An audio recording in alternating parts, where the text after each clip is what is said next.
చెప్తున్నా. I don't want people to call me beautiful. దాని బదులు నీది కష్టపడే తత్వం, నీలో కరుణ ఉంది, నీకు ధైర్యం ఎక్కువ, నువ్వు తెలివైన దానివంటే నాకు సంతోషం. Address us by our qualities.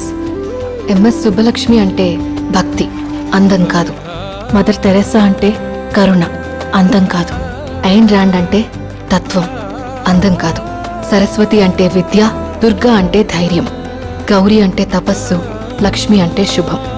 ఇలా ఏ దేవతనైనా ఆమె క్వాలిటీస్ కోసమే పూజిస్తారు, ఆమె అందం కోసం కాదు. నీ గుణాలే నీ సంతకమవుతాయి, నీ అందం కాదు. అందుకే ప్రపంచము మగాళ్ళలో కాదు, ఆడదే ఆడదాన్ని అందాన్ని దాటి చూసుకోగలగాలి. అలా అందాన్ని దాటి చూస్తే ఆడదానిలో ఒక సముద్రమే కనపడుతుంది, గుణాలతో నిండిన ఒక దేవతే దర్శనమిస్తుంది. So seek for the goddess in